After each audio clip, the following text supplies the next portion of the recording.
Hi, hello, welcome back, or welcome if you're new to the Simple Souls podcast. I'm Leslie, if you didn't already know, and I hope you'll decide to stay for a while.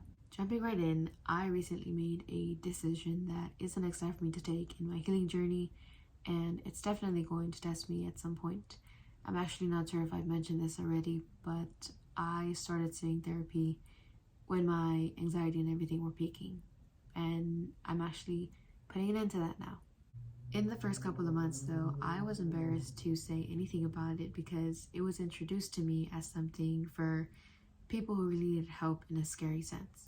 Whereas today I can say that it should never be about what you or anyone is there for. It should be about the intention or goal of seeking that type of help. I, for one, didn't really know how to process it when my doctor explained my treatment options and asked, "How do you feel about seeing therapy?" Because no one expects to go through anything that's devastating or that goes to a point where you need extra support, but that's precisely what made me decide that it was time. I've seen a lot of growth in myself compared to when I first started, but I have had therapy by my side ever since those moments, and considering my plans, I need to start doing things on my own and start to familiarize myself apart from that. I may have a lot of time before graduation, moving into my decided college dorm and other events, but knowing that it's coming is what makes me set my priorities on that situation. I've always been a good student, usually busy with big plans, and honestly, I do a lot. And it's been like that since I entered high school because it became serious for me to figure out what I want to do with the rest of my life or what my true passions were. It's been a year or so with a range of help, and it really did open my eyes to complications in what I was previously doing, specifically how easy it was for me to put myself aside and only worry about how many things I had on my plate. Now, my podcast is public and open to anyone who's interested in the topics that I express my feelings about, but obviously my target audience is going to be teenagers or young adults. And with that, I think one of the topics I really wanted to touch on was how everyone is entirely different from one another, and connecting that to pacing yourself. It used to take a lot for me to give myself credibility, give myself breaks, and to give myself a second chance at something because I do carry the fear of failure.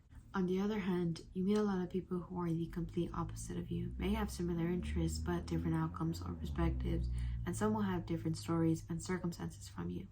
And this is where predictability and uncertainty bother me. I've been so used to one way on how things go for me, and as time has gone by with numerous challenges, I now get that if I would have continued to use the habits that I've built, I wasn't going to get any further because I wasn't growing without them. And trust me when I say that it was very quick to realize how many things I let happen because of not giving myself that space between my needs and wants. That space is preparing yourself for both good and bad outcomes that can happen, and not just listing a bunch of needs and wants, but connecting one to another in order to have a visual or an idea of how you can reach them. For example, I recently looked into the concept of slow living because I need to start living for myself, meaning I actually want to be aware of what I'm doing and not just having it done. When I first heard about it, I went straight towards boring, unproductive, and not enough for me to feel fulfillment until I understood that it's knowing what's in front of you, understanding the atmosphere you're creating on a day-to-day basis, and being in the moment and being able to give yourself contentment, meaning self-care.